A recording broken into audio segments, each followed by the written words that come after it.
Okay, so today I want to talk about how to have successful cold calls without lengthy and sometimes dangerous discovery and qualification calls with leads. And this is going to go a little bit beyond the usual, like how to filter data, how to qualify data. Like there's other guys, there's like a million videos on that. So I want to teach you guys, like, if you're following me, it's kind of niche. So I want to teach you guys something unique.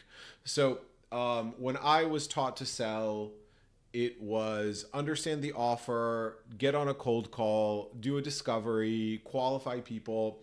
The problem with that approach is a lot of times we're on an offer and the caller is sick. We have another caller working.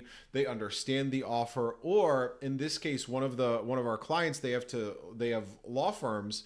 You really don't want a long discovery session with a lawyer about a process that the caller is not intimately familiar with. And by intimately familiar with, I mean has been working inside of the business for 6 months plus in a sales and operations capacity. So they're gonna ask you detailed questions.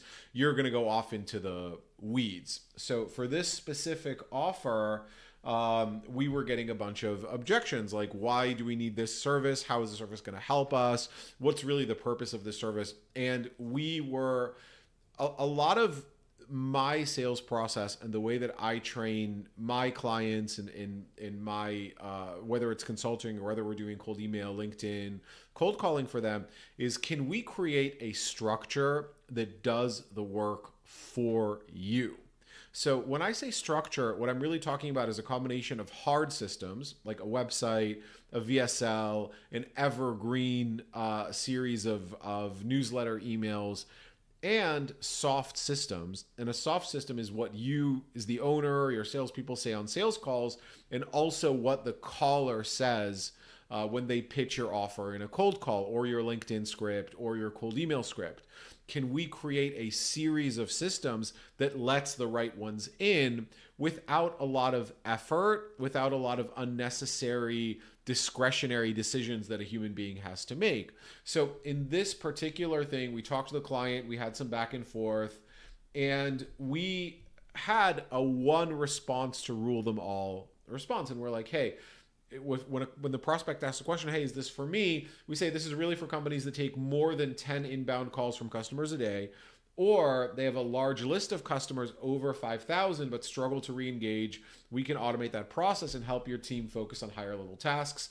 We can get into more detail on a call and share specific examples and brainstorm if you're open for it, but does that work for you? The really good thing about this response is even if it's a law firm that's like, hey, we're mostly B2B, why did you call us? We can say, yeah, that's true. But let's say there's a tort case or there's something and you have to do a bunch of B2C. Whenever the need arises, you can always reach out. So it gives you a lot of deniability, because a lot of times when you're researching qualified leads, there's a lot of inefficiency and ambiguity in the process, even with these very highly advanced AI model. So it's an order of magnitude better than it was last year or 2 years ago, but there's still a lot of ambiguity. So it's always good to have a qualification answer that allows for that, and that really the customer feels good about, the caller feels good about, you feel good about. You can say it without too much thinking, and the caller can focus on what his true job is, which is presenting an offer effectively in a high status way. If you guys need help with sales, cold calling, cold email, LinkedIn, I have two companies. We have Manos Health, which is healthcare marketing and consulting, and Mirraponte Marketing, which is outreach that I run with my wife. Just reach out, DM, go on one of our websites. Have a great day. I'll talk to you guys tomorrow.